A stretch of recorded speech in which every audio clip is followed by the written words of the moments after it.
Hello అండి. అందరూ ఎలా ఉన్నారు? Happy Sunday. ఒక్కొక్కసారి అనిపిస్తదండి, ఈ సండేకి ఉన్న స్పెషల్ అటెన్షను మన ఆడవాళ్ళకి ఉండదేమో అని అనిపిస్తదండి. ఎందుకంటారా? ఆ సండే ఇంకా రానే రాదు.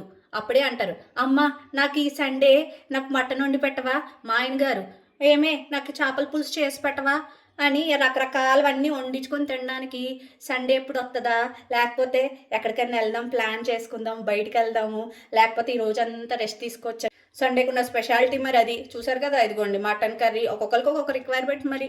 ఇదిగో బ్రెయిన్ ఫ్రై, ఫిష్ ఫ్రై ఇవన్నీ చేసి రెడీ పెట్టామా, చక్కగా అన్నీ వండిపెట్టి వడ్డిస్తామా, ఎత్తిన తల దించకుండా ఆ ఫోన్ ఒకటి ఉంటుంది కదండి, ఆ ఫోన్లో ఐ కాంటాక్ట్లు, ముసి ముసి నవ్వులు.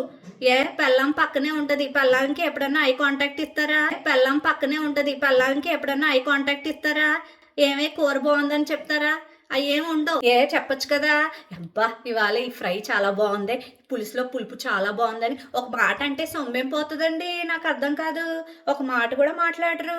అసలా పైగా చూసి చూసి మనమే అడుక్కోవాలి. ఏండి కూర అలాగా ఉంది, బావుందా అని అడుక్కోవాలి. అడిగిన తర్వాత బావుందిలే. రోజు చేసేలాగా చేసావు కదా! అంటే రోజు చేసేలాగా చేసావేంటండి? రోజు ఒకటే వంట వండి పెడుతున్నావేంటి ఈళ్ళకి? రోజు రకరకాలు వండి పెడతాం కదా మరి!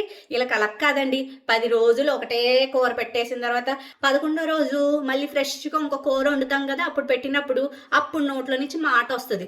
"ఏమే ఇవాళ కూర చాలా బాగా చేసావు." ఈసారి కూర బాగుందని నోట్లో నుంచి రాలేదనుకోండి, ఇంకా అలాగే చేయాలి. అంతే మరి. పెళ్ళాం అన్నాక మన బాధ్యత దారిలో తీసుకురావాలి మొగుడిని. అంతే మరి. పెళ్ళాం అన్నాక మన బాధ్యత దారిలో తీసుకురావాలి మొగుడిని. అంతే కదా! మీరు సండే ఏం వండుకున్నారో కామెంట్ బాక్స్‌లో కామెంట్ చేసండి. ఉంటాను. బాయ్.